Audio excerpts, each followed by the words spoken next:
어, 여기서는 뭐 외우고 자시고 할 거 없어요. 근데 무슨 단어들이 좀 나오는지는 그 단어들에 대해서는 정리를 좀 해줄 필요는 있다 정도. 수능 특강은 일단 안 풀고, 수능 특강 그 앞부분 1부 풀고 있어, 2부 풀고 있어? 그 시험이가 합법 분석강이랑 공부분석강? 통합 5강? 저희 광동은 지금 수능 특강 어디 풀어주고 있어? 완전 초반. 그러니까 1부, 2부.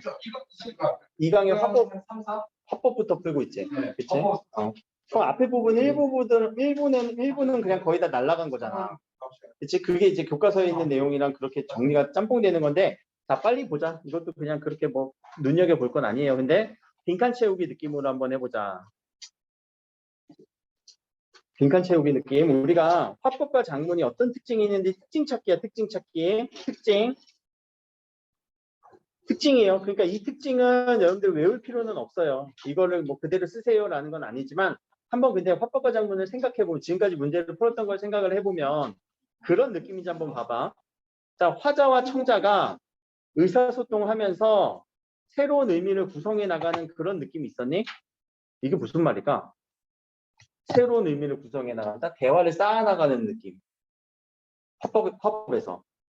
화법에서 우리가 대화를 쌓아나간다고? 발표하는 생각을 한번 해봐. 발표하는 사람들 발표를 막 하고 이만 들어가고 쓴다 이러고 끝나? 중간중간에 뭐 하기도 하니? 질문도 하지. 또 청중의 질문을 받기도 하고 또 질문을 하기도 하고 이해도를 체크하기도 하지. 그런 것들을 우리는 상호 교섭한다라는 표현을 써요. 그럼 발표에서는 그랬던 것 같아요. 뒤에 회의라는 단어 있었지. 회의할 때 뭐 학생회 토의다, 학생회 회의다. 그럼 거기서 학생 1만 쭉 얘기하고 끝나?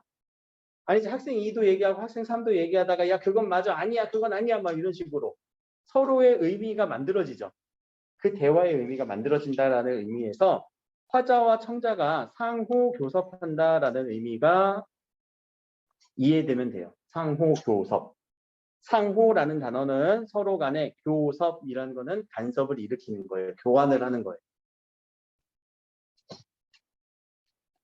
그러다 보니까 새로운 의미, 새로운 해결 방안들이 떠오르기도 해요.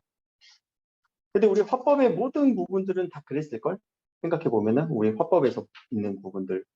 발표할 때도 그랬고요. 대화할 때도 그렇고, 토론할 때도 그랬고요. 그러지 않니? 그 부분이 상호 교섭에 대한 특징을 문제화시키는 거야. 이게 문제화가 뭐가 문제화야 사실. 문제화 되는 것 같지도 않는데 그 부분을 문제화하는 거라고.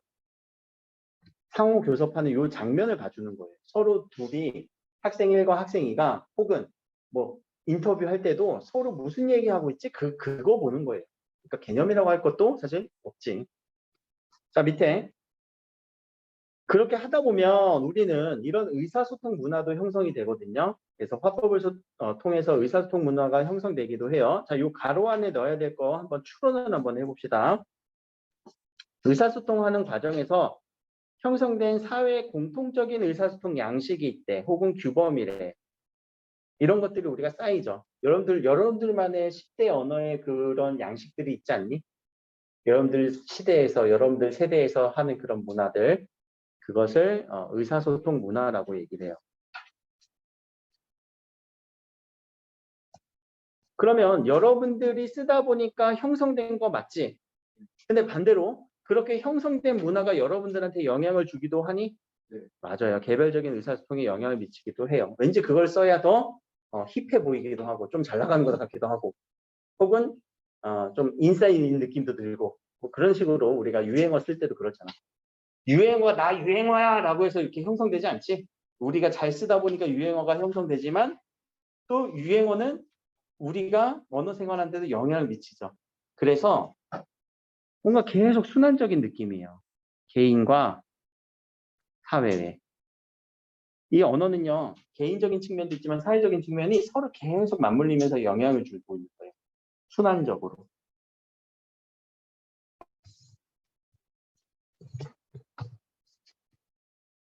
자, 밑에 이제 장문으로 갑시다. 그럼 장문의 특징은 뭐냐? 장문은요, 우리가 글로 쓰는 거지만 사실 소통하는 거예요. 필자는 누구? 글쓴이. 독자는 글을 읽는 사람. 왜 소통을 하지? 우리가 어떤 안내문을 썼어. 안내문을, 공고문을 썼어. 혹은 뉴스를 썼어. 뉴스 기사. 그럼 이거 나만 간직해서 보는 거니? 아니죠. 어디선가 알려주고 그것을 읽는 사람들 있죠. 그 과정을 우리는 소통이라고 보는 겁니다.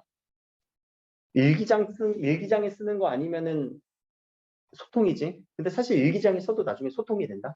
대표적인 일기장이 소통이 되는 경우가 다 있지. 안내 일기. 그렇지? 자, 필자가 문자 언어를 통해서 의사소통을 해요. 그래서 개인과 개인 혹은 집단과 집단, 심지어는 세대와 세대의 시대가 만나시기도 한다. 우리 그래서 옛날 고전 문학들 작품 배우잖아. 그럼 그때 우리가 누굴 만나는 거야? 고전 문학에 있는 글쓴이들 만난 거야. 우리 맨날 뭐 정약용이 쓴 것도 만났고 뭐 그랬잖아. 그럼 그 사람 만난 거야. 시를 쓴 작가들도 만났었잖아. 뭐 윤동주도 만난 거야. 세대와 세대를 넘어서. 그래서 그러니까 그런 개념이라고 여기서 장문은요. 그래서 개인과 개인의 소통이기도 하지만 결국 시대와 시대의 소통이 일어나기도 합니다. 열알기 같은 경우를 우리 지금 쓰기도 하죠. 열알기에 들어간 게 그건가? 박지원의 통곡할 만한 자리? 그걸걸? 자, 소통의 개념이 뭔지는 이해됐죠? 헌법과 장면에서 소통한다는 거는요. 개인과 개인이 이렇게 글을 쓰면서 주고받는 것뿐만 아니라 뭐까지도 본다고요? 세대와 세대, 시대와 시대까지도 본다라는 거. 그 개념이 중요해요. 그러니까 개념으로 중요하다. 이 얘기를 우리는 평소에 모르던 거 하나 딱 건져가는 거. 그게 개념 공부하는 거예요. 헌법에서는. 장문에서는. 알겠지? 자, 하나 더. 사회문화적 실천 행위라고 하는 건데 요 사회문화적 상황을 고려해야 되고요. 그런 요구를 글에 반영을 해야 됩니다. 여기 한 번만 줄 쳐주세요. 그리고 개인 간의 의사소통을 넘어 공동체 발전까지도 도모합니다. 이룩합니다. 이끕니다. 라고 하는 이런 말인데 결국 이 얘기는 근데 글의 유형을 생각하면은 이해가 될 거예요. 건의문. 예를 들면 건의문이에요. 자, 건의문은 내가 요구하는 거 맞니? 그쵸? 내가 요구하는 거죠.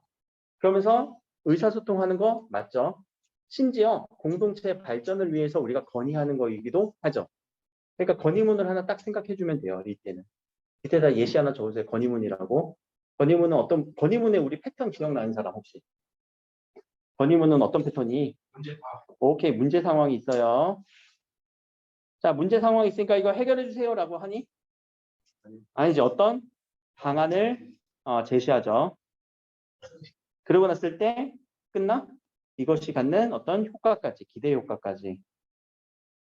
이것을 갖는 것이 공동체의 발전까지도 도모하는 그 맥락이잖아. 이것을 이제 헌법과 정문에서 연결해서 문제화시키는 거야. 사실 뭐 그렇게 어려운 것도 아니야. 그냥 듣고 나면 맞아. 당연한 얘기지. 이렇게 이해하실 거예요. 그리고 결국 여러분들 내신에서 만약에 수능 특강이 들어가는 학교들은 수능 특강에 있는 아주 그 한 내용 한 내용 한 내용들을 다 처리를 해야 돼. 알겠지? 한 문장 한 문장을 잘 처리를 해야 돼. 혹은 교과서만 들어가시는 분들은 교과서에 있는 그 요거와 관련된 그 지문들이 나오거든요. 그 지문들 한번 읽어보시고 정리하시고 가야 되고, 그건 시험 직전에 해도 되는 거니까. 그리고 평소에는 다음 주부터는 그 승훈 선생님이 8시부터 앞부분에는 개념 자랑하고요. 개념은 같이 해야 되고, 그리고 뒤에 수능 특강 화작 문제풀이 해주실 거니까 갖고 오셔야 돼요. 안 갖고 와도 되고, 홍준이는. 자, 밑에 갑시다. 앞에서는 화법의 특징, 장문의 특징이었어요. 별거 아니었어요. 근데 어떤 기능을 하는지도 한번 봅시다. 자, 이 기능에서 긍정적 자기 정체성이 함양된다. 함양이라는 단어는 무슨 의미? 함양, 증진되는 거예요. 그런 것 같아요, 여러분들. 화법과 장문 통해서 긍정적 자기 정체성이 막 올라가? 잘 모르겠어요. 잘 모르겠어? 아닌 것 같아? 네, 맞는 것 같아. 이거는 가볍게 얘기를 한번 해보자. 근데 응? 얼마 전에 나 이걸 뉴스를 봤다. 일본에서 뭐 뉴스를 했나 봐. 좀 되게 이게 우울하게 지내던 여성분한테 예뻐요 예뻐요 한 50일간 칭찬을 했대. 진짜 외모도 바뀌고 긍정적으로 바뀌었대. 아니 약간 이거를 개념적인 거 말고 글을 읽으면서 좀 약간 대화하는 거 좀 대화에서? 약간 음. 나오는 질문이 대화할 때 좀 도움. 맞아, 우리 여기서 대화해서 그래. 자, 그래서 다른 사람에게 긍정적인 반응을 많이 접하면 어떻게 돼요? 긍정적인 자기 정체성을 가지게 돼요. 그러면 또 더 긍정적으로 되게 되지. 반대의 경우는요? 반대의 경우는 부정적인 정체성을 갖게 되면은 더욱더 부정적으로 가게 될 거예요. 근데 내가 이 얘기 처음 안 했을걸? 언제 했냐면은, 잠깐만. 갑자기 기억이 난다. 여기서 얘기했네. 화작 개념 27페이지에서. 긍정적인 말을 많이 하면은 그 긍정적인 자아 정체성도 형성되고 적극적으로 대화에 참여할 수 있고 긍정적인 말을 들을 가능성이 높아요. 그래서 자아 정체성이 높아져요. 이 얘기는 예전에 한번 했었었지. 기억이 나면 좋아요. 그리고 긍정적인 말을 하기도 많이 해야 돼. 여러분들이 스스로가. 너무 부정적인 언어만 쓰지 마시고 긍정적인 언어를 많이 쓰세요. 내가 믿는 거 한 가지가 내가 뱉은 말은 누가 제일 빨리 듣냐? 내가 뱉은 말, 내가 제일 먼저 들어. 그래서, 그래서 영향력이 항상 크다라는 거. 여기에 자기 정체성. 자기 정체성은 다른 사람에게 이제 의사소통을 통해서 형성되는 거 맞습니다. 그래서 칭찬도 많이 해주고 칭찬도 많이 들어야 돼. 이것도 이제 내가 할 때 내 언어 습관이기도 하거든요. 나 그 부정적인 말 별로 안 좋아하거든. 욕하는 것도 별로 안 좋아하고 디스하는 것도 별로 안 좋아하고 할 수 있어라는 얘기가 나한테 조금 더 입에 밴 것 같아. 근데 이런 화법 싫어하는 사람은 되게 싫어한다. 저 사람 뭐가 저렇게 긍정적이야? 막 이러고. 근데 우리가 또 내가 입장에서 여러분들 앞에서 야 부정적인 이유가 뭐가 있어? 야 너희들 3월 모의고사 이거밖에 안 나오냐? 에이씨 죽어라 이러면 누구 싫어? 부정적일 거 아니야. 아니 지금 여러분들 가능성이 있어. 성적들 보니까 물론 내가 전략 안 짰던 대로 한 친구들은 조금 성적이 안 나왔더라고. 근데 해보니까 또 효용감도 있지. 그런 식으로 이제 쌓아 나가는 거야. 고3 과정이. 알겠지? 할 수 있습니다. 자, 그래서 자기에 대해서 긍정적으로 표현함으로써, 자, 이런 표현들도 한번 봐봐. 의로서, 의로서 차이. 장문하셔야 되잖아. 이 차이 알고 있어야 돼. 의로서, 의로서. 무슨 차이일까? 여러 번 얘기했을 거예요. 의로서는 이유, 원인, 결과. 그래서 인과관계가 잡혀야 돼요. 의로서라는 거는요. 자신의 어떤 자격, 신분으로서 해야 되는 자격 신분을 나타내줘요. 자, 여러분들은 학생 의로서 공부를 해야 되는 거죠. 근데 그렇게 공부를 함으로써 성적은 올라갈 거예요. 라임 죽이지 않아요. 학생 의로서 공부를 해야 되지만 공부함으로써 성적이 올라갈 거예요. 무슨 방송? 하고 있어. 잘 듣고 있지? 현민이, 승현이, 준환이? 또 누구 있니? 환석이. 네. 네. 아우, 야, 중에. 자, 의로서 이런 부분들도 장문할 때는 꼭 체크해 주셔야 되고, 그리고 긍정적으로 인식하게 되고, 궁극적으로 자아가 성장합니다. 그러니까 자아와 관련된 문제들도 나올 수 있고, 지문들도 나올 수 있다라는 얘기겠지? 이게 주로 어떤 유형에서 하냐면은 대화에서. 그러니까 뭐 선배와의 대화다 이런 식으로 할 수도 있고, 또 인터뷰에서도 하기도 해요. 그냥 일반적으로는 발표할 때 이런 게 나올까? 발표에서? 안 나올 것 같아. 강연에선 나오겠다. 강연에선 어떤 제재로 나오겠다. 그치? 대화를 이렇게 긍정적인 대화를 많이 했을 때 자아 효능감이 높아진다, 자아 정체성이 높아진다라는 강연의 제재로서는 나올 수 있긴 해요. 대화에서는 나올 것 같아. 학생들 간의 대화, 거기에서는 나올 수 있어요. 그러니까 그런 유형들까지 미리 한번 예측을 해보라는 얘기야. 이런 개념들을 가지고. 이 개념을 안다 모른다로 문제가 풀리진 않아. 몰라도 풀 거고 알아도 못 푸는 경우도 있어. 그치? 자, 밑으로 갑시다. 화법과 작품을 통해서 공동체가 어떻게 발전하게 되냐면 이런 걸 통해서 사람들의 의미, 가치, 태도들을 서로 공유가 되니까 원만한 관계를 맺게 돼요.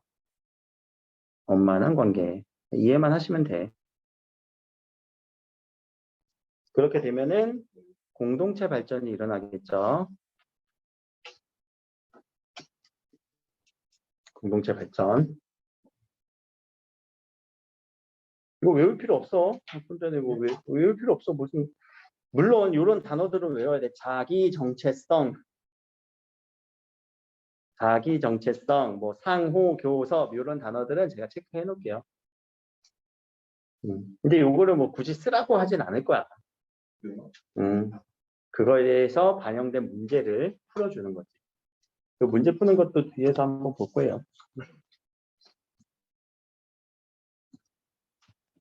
그리고 어떤 식으로 어떻게 나올지는 뭐 다양하게 우리가 좀 준비를 해놓긴 할 거고요. 자, 오른쪽으로 갑시다. 이제 맥락으로 가볼게요. 그러면 특성 얘기했고요. 기능 얘기했고요. 기능은 어떤 기능이 있다고요? 자기의 정체성을 높여주는 기능, 자아 정체성 기능, 혹은 공동체의 발전을 향상시키는 기능.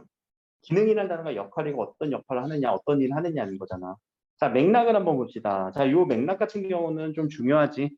여기가 이제 문제에서 많이 출제되는 부분이기도 해요. 화법과 작문에서 요 맥락이라고 하는 요 부분. 맥락이라는 게 뭐니? 맥락. 맥락. 그래. 흐름. 장문에서 어떤 흐름으로 어떤 흐름이 보이는지, 어떤 흐름을 가지고 있는지를 보라는 거예요. 그랬을 때 주제, 그리고 독자, 매체 하나 더 있네. 내가 여기까지 잘라서 계획하기 단계라고 항상 강조했던 부분 있지. 계획하기에서 나왔던 주제, 독자, 매체 하나 더. 목적. 기억나? 이 계획하기 단계에서 찾아야 되는 4가지 방법. 계획, 목적, 독자, 매체. 계획, 주제, 목적, 독자, 매체. 이 4가지는 꼭 찾아줘야 돼요. 장문 상황에서 혹은 제시된 문제들에서.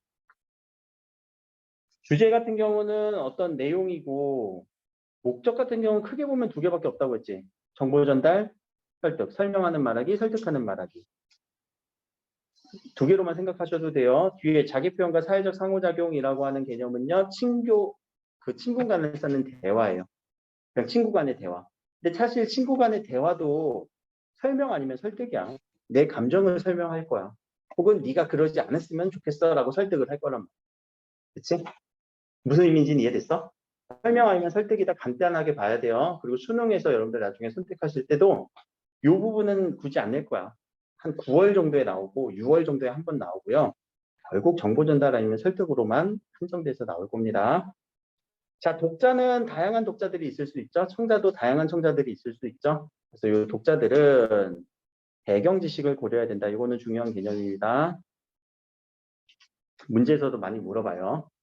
배경 지식을 고려해서 독자들의 배경 지식을 고려해서 수정을 할 때 이런 식으로 언급이 되기도 해요. 자, 매체는 우리가 이런 내용들을 전달하는 그 매개체를 얘기하죠. 매체에 따라서 고전 매체들이 있고요. 그리고 현대 신기의 온라인 매체들이 있을 거예요. 고전 매체라고 내가 굳이 얘기한 거는 옛날 거. 뭐 편지, 우편, 뭐 이런 거, 글. 근데 온라인 매체는 쌍방향이 가능하고, 하나 빠졌다, 미안해. 이거는 쌍방향이 좀 가능할 때 온라인 매체라고 해서 최신의 매체, 뉴 미디어라고도 얘기를 해요. 하나, 여기서 디지털 매체라고 하자.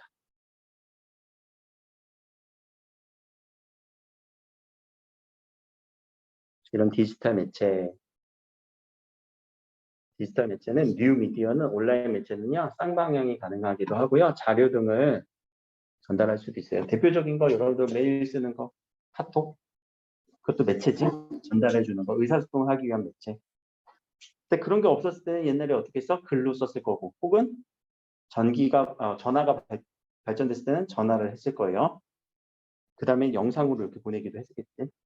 그러니까 각각의 매체들을 어떤 매체들이 나오는지 눈여겨봐야 돼. 이게 언어화 매체라고 여러분들은 안 하겠지만 그 언어화 매체가 여기서 파생된 거야. 화법과 장문의 이 매체에서.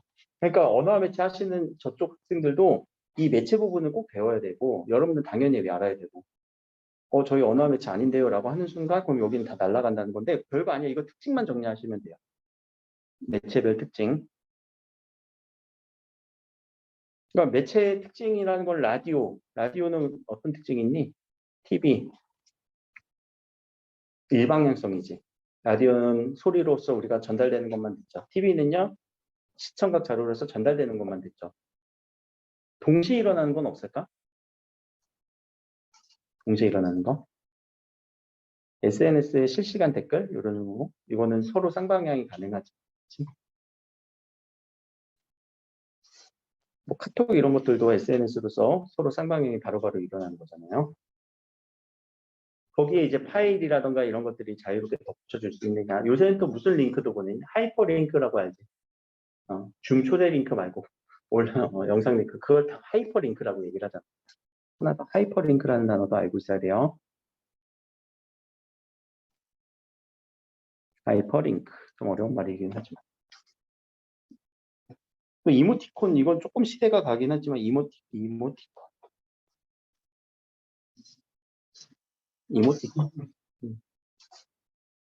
이모티콘은 뭘 표현해 주는 거? 감정을 표현해 주기 위한 거지. 근데 요새 이모티콘이 아니라 뭐지? 카톡에서 뭘 사지? 이모티콘은 이모티콘 그거? 네. 아 그래? 이모티콘 사는 거야? 아 그것도 이모티콘이라고 그러잖아? 안 사봤다. 내가 사보고 얘기해 줄게. 뭐 산다고 하지? 그거 이렇게 빨리 이모티콘은 이모티콘이야? 이모티콘이라고 해? 맞아요. 뭐 이렇게 초코 써갖고 하는 거. 아 기프티콘 아닌데 기프티콘. 아 기프티콘 선물이고 이모티콘이라고 하니? 너 왜 갑자기 어색하지 걔가?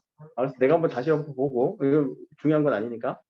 자 플러스 담화나 글의 유형에 따라서 이 방식이 달라집니다. 이거는 유형화를 여러분들이 하시는 거예요. 이게 여기서 잠깐만 하나 조금 어려운 단어 쓰기 맥락이라는 단어가 있거든요.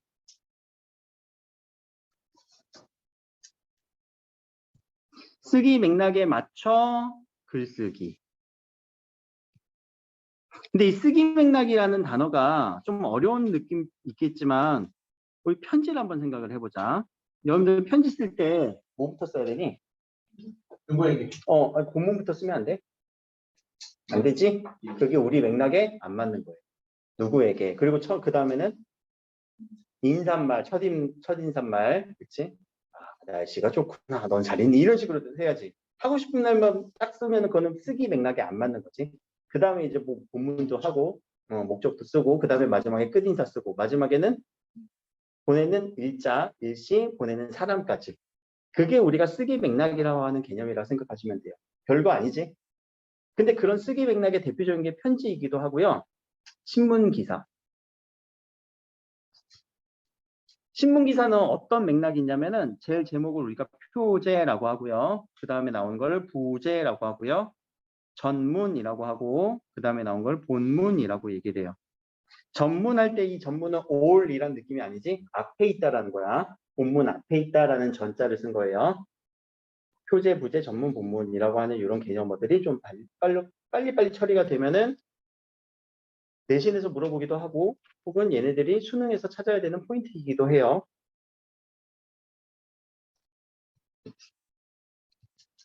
그래서 맥락을 고려하지 않으면 원활하게 의사소통하기가 어렵다. 분명히 나는 편지를 받았는데 나는 누구에게라고 하는 이것부터 기대했는데 본문부터 나와봐 당황하잖아.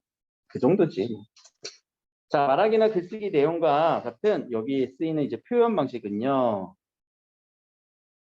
맥락의 요인에 따라 달라지는데 결국 이 표현 방식이 어떤 식으로 이루어지는지는 글 안에서 여러분들이 찾아주는 거. 표현법 찾아주는 거 한두 번 하는 거 아니잖아. 문학에서도 할 거 아니야. 그치? 표현법 찾아주는 거, 뭐 비유. 특히 장문 같은 경우는 이중부정. 이부? 이중부정. 이중부정 왜 하는 거야? 강조. 강조. 단어와 역설. 단역. 그런 표현 방식들을 여러분들은 다 알고 있는 거야. 그러니까 그런 거 찾아주면 돼. 비유 안에는 직유와 은유가 있다. 이거 하나만 물어보자. 얘들아. 은유법은 어떻게 쓰는 게 은유법이야? 나는 뭐뭐다. 그치. 나는 뭐라고 했어? 나는 바보이다. 바보이다? 아니, 너무 그렇잖아. 나는 호수이다. 내 마음은 호수요라고 하자. 자, 내 마음은 호수이다. 호수요. 자, 내 마음을 호수라고 비유를 했지. 근데 이게 왜 은유냐? 이거 직유 아니냐? 직접적으로 얘기한 거 아니야? 내 마음 호수잖아. 호수의 인위적인 특성을 야, 그거 같이 이해했어? 확실하게 아는구나. 내가 설명한 적이 있지? 그걸 아직까지도 기억하고 있어? 여러분들 똑똑하구나. 자, 호수의 어떤 느낌? 내 마음과 호수의 어떤 점을 연결했어? 넓은 거, 넓고 잔잔한 넓다? 아닌데. 잔잔한 거? 아닌데. 편안하다. 평안한 거? 아닌데. 편안하다. 편안하다? 아닌데. 몰라. 확실하게 알 수 있어? 없어. 내 마음 호수요. 나는 맑은 거 얘기하려고 했는데 그렇게 얘기할 수 있겠지. 자, 그러니까 그래서 숨겨 놓은 거예요. 어떤 건지 우리가 확실하게 알 수 없어요. 근데 지규는 어떠냐? 자, 우리 백석의 여승시를 보자. 그 울음소리가 가을밤 같이 차다. 자, 내 울음소리에 대해서 그 여인의 울음소리, 딸의 울음소리인가? 여인의 울음소리인가? 아무튼 딸이 울었지.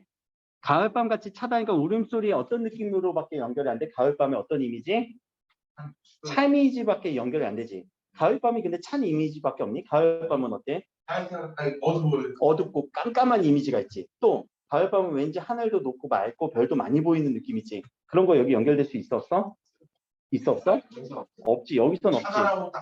그치? 같이 차다라고 하니까 직접적으로 연결해 버렸지. 이게 지규법이라는 거. 이해는 되지? 오, 여러분들 확실하게 그래도 이해는 하는구나. 자, 그래서 이런 표현 방식들이 분명히 요 지문에서 쓰일 거란 말이야. 그러니까 표현 방식 찾는 게 하나의 문제 포인트이긴 하겠네. 그러니까 결국 문제 보고 문제 푸는 거야, 얘들아. 자, 이어서 맥락 요인을 고려합시다. 맥락 요인. 자, 맥락 요인은 뭐라고요? 앞에 있는 요 부분이에요. 이 부분이 다 맥락 요인이었어. 주제, 목적, 독자, 매체, 유형까지도 고려해서 글을 써야 됩니다. 라는 내용. 자, 여기까지 하면은 주로 이제 1단원에서 나오는 화법과 본질의 특징, 기능, 태도 이 정도밖에 개념은 없어요. 근데 그 이후부터 그럼 뭐가 나오냐면은 글의 유형마다 나오는 여러 가지 개념들이 나오거든. 근데 그거는 다음 주에 한번 보면 되고요. 아직 안 끝났어. 문제 풀 거야, 이제.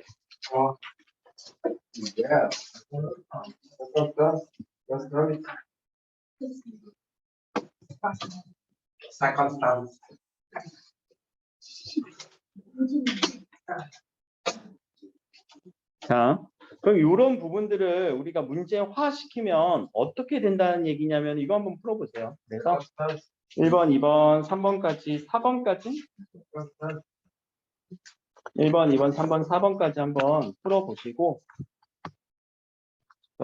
이거보다 수능국어 기출문제를 좀 더 보는 게 낫겠을 것 같은데 뭘 집어 수능문제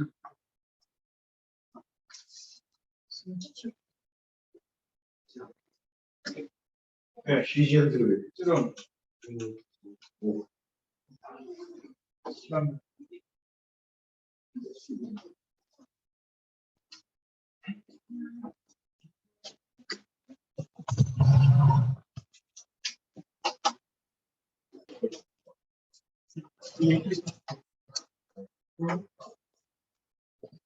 자, 1번 혹시 다 보였어?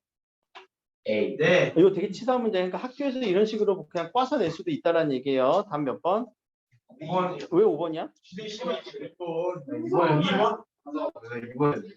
저거 써있어. 시대와 시대 소통하는 거. 그럼 왜 2번이야? 그거 왜 2번이야? 아니 왜 2번이고 왜 5번이야? 5번이 문정어가 아니라 음성어는 아니에요? 자, 시대와 시대가 소통하려면 문자언어로 소통해야 되지 않니? 왜 우리가 글을 읽는 거잖아. 연안박지원의 글을 읽는 거잖아. 근데 화법의 속성이니까. 그래, 자 봐봐. 화자와 청자는 어떤 사람이야? 말하는 대상과 듣는 대상이지. 얘들아, 그 사람들이 시대와 시대를 넘나들면서 소통할 수 있니? 아니. 만나야 되잖아. 연안 박지원을 만날 수 있어? 윤동주를 만날 수 있어? 그럼 화자와 청자가 아니지. 이거는 그래 이런 식으로 말 바꿔버린다고. 그럼 화법은 맞아. 화법은 맞지만 이 화자와 청자가 시대와 시대에 연결되는 거는 문자 언어를 통해서 필자와 독자, 장문의 특징이지. 그러니까 화법의 특징, 장문의 특징을 교묘하게 섞어서 문제가 나올 수도 있다라는 거. 그러니까 말도 안 되는 문제지만 대부분 다 낚이지. 모의고사는 안 나오잖아. 어? 모의고사는 안 나오는데 여러분들 지금 무슨 준비하는 거야? 내신이잖아. 나온다고. 내신 나온다고. 자, 오른쪽은 무슨 글의 유형이니? 한번 보자. 이 글은 그냥 쭉 읽으면 뭐하지? 안전 기준을 잘 지키자라고 하면 그건 무슨 목적이에요? 목적, 설명, 설득. 설명, 설득. 설득하는 거죠. 오케이. 설득하는 말하기. 이유라던가 이런 것들이 나와야 돼요. 그래서 자, 글쓴이가 전하고자 하는 내용은요. 설득하자라는 내용 찾아주면 되겠네. 몇 번? 3번. 3번. 우리 안전을 지키자. 안전기준을 지켜서 우리 사회의 안전을 지키자. 그럼 이거는 요약하면 좋아요.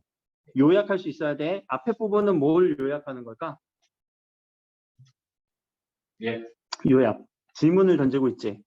어떤 사례를 통해서 이런 사례를 통해서 우리한테 질문을 던지고 있어요. 그럼 여기서 우리가 문단에서 할 수 있는 역할은 화제 제시지. 옆에다 써놓으세요. 화제 제시를 하는 문단이에요. 이거는 화제 제시를 한다 이렇게 읽는 거는 사실 독서에서 우리가 하는 거지만 화법에서도 작문에서도 이런 것들 요약해줘야 돼.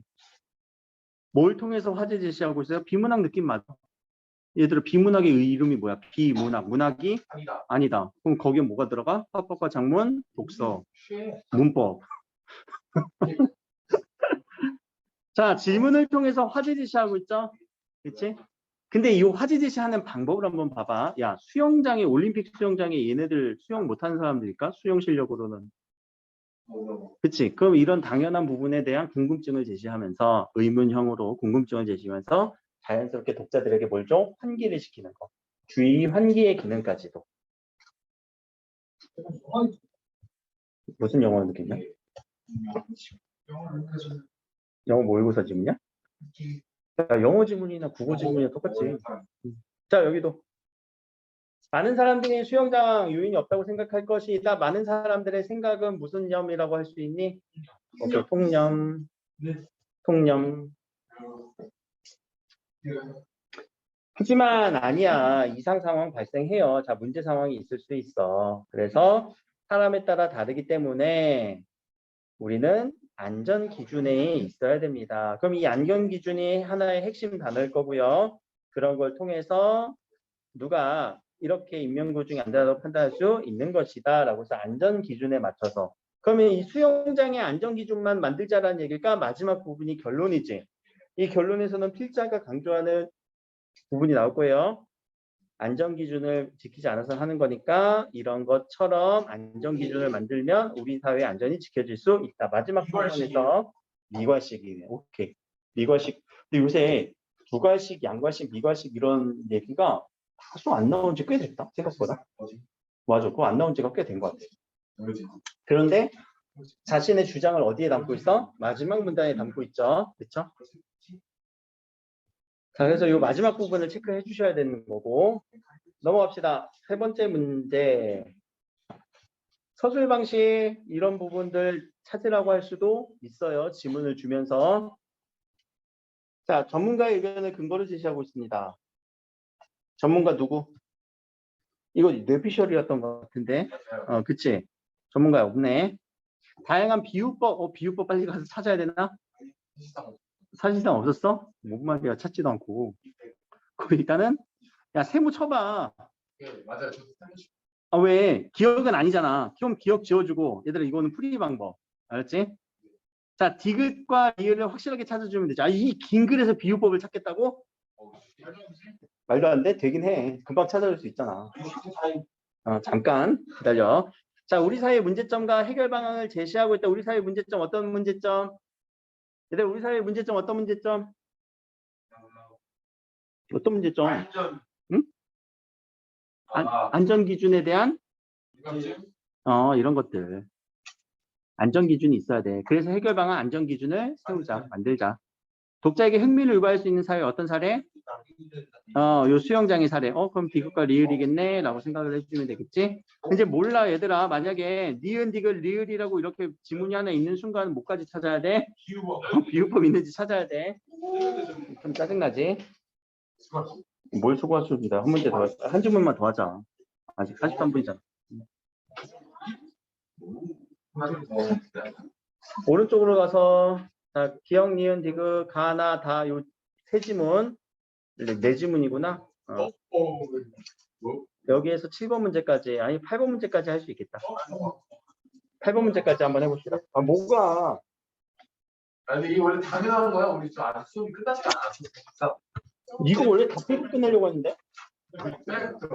이거 다 풀고 끝내야 돼 원래. 숙제를 할까? 아 숙제는 지금 기출문제 줬잖아. 이것도 다 말도 안 되는 얘기하죠. 빨리 해. 여기까지 하고 이제 뒤에 적은 숙제를 하고. 어차피 뭐 시간이 좀 없는 거. 그래서 숙제도 나가는 거야.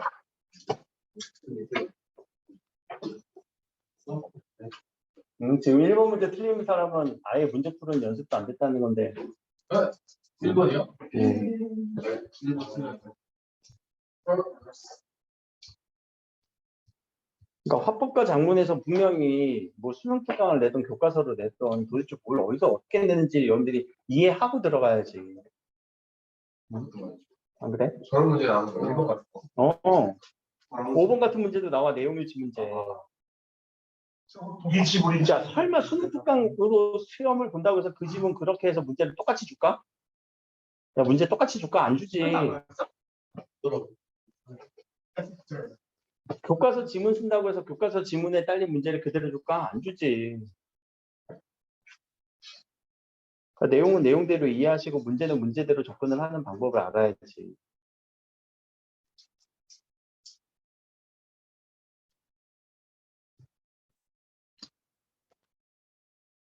주관식은 내가 쓰라고 안 하잖아.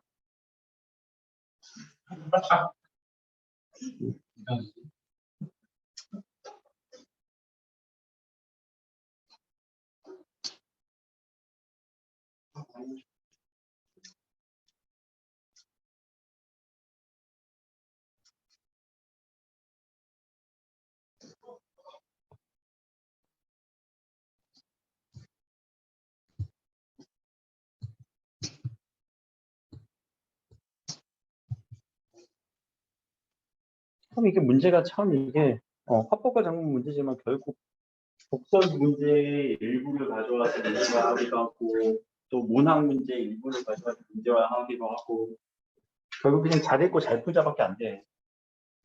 근데 그 잘 읽고 잘 풀자도 연습하고 들어가야 잘 읽고 잘 풀자가 되지.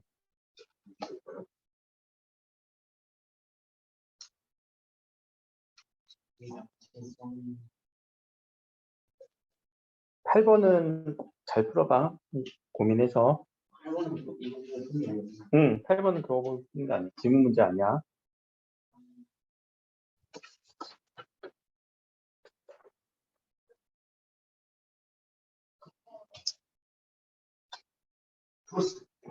그래? 다 맞는 것 같아.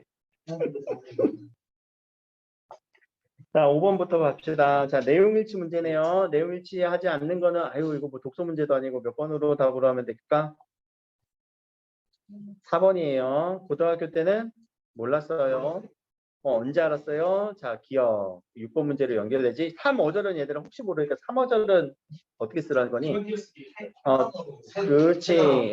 세 단어가 아니라 띄어쓰기 이렇게 세 덩어리로. 직장 선배와의 대화네. 직장 선배와의 대화라고 하는 선배님, 직장의 선배님과의 대화다. 3어절 딱 될 수 있겠네요. 그러니까 처음엔 몰랐어. 고등학교 때 몰랐단 말이야. 자, 이것이 이제 문학에서 나오는 패턴이지. 이것에 대한 의미 찾기. 그치? 설명에 대한 의미 찾기. 이 부분에 대한 의미 찾기. 자, 7번 문제의 답은요. 4번으로 갈 수 있겠네요. 잊고 싶어하는 부정적인 모습에 해당합니다. 뭐가? 이건가? 이거는 잊고 싶어하는 모습인가? 여기까지 왔을 때 이미 어떤 마음이 들었어? 소중하다, 그렇다. 이미 소중한 느낌으로 우리가 잡았을 때 이 소중함은 잊고 싶어하는 모습이다 라고 연결되기가 어렵겠죠. 문학 느낌 아니니 이거는? 그치? 자, 8번 문제 다음 몇 번으로 가야 돼요? 4번? 기억리을인지 없어? 근데 그럼 리을 보자. 자, 자기 정체성 함양 높여주기 위해서 진정성 있는 대화를 나눠야 되고요. 일과 수필이는 자기 표현의 글을 쓰고요. 토론이나 토의에 참여하고요. 다른 사람의 의미, 가치, 태도를 공유하고 말망 관계를 맺는다. 되게 말이 다 그럴듯하냐?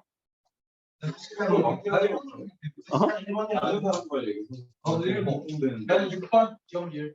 기억이 일단 최고 있다는 근데 5번 단계를 넣는다고. 봐봐. 자, 일단은 일상생활에서 우리가 긍정적 자기정체성 이제 여기도 한번 끊어주세요. 일상생활이고요. 긍정적인 정체성을 함양하기 위해서는 우리가 진정성 있는 대화를 나누면서 일상생활에서 할 수 있는 거 맞니? 오케이. 일상생활에서 여러분들 일기와 수필 쓰면서 자기를 긍정적으로 표현하는 것도 연습을 해야 될 거예요. 자, 그러면 공동체 현안에 대해서 토론과 토의를 하면 이거는 필수적으로 토론에 참여하면 뭐가 되니? 토론은 우리 토론하는 말하기의 형식 찬성과 반대로 나눠서 서로 뭐 하고 있어?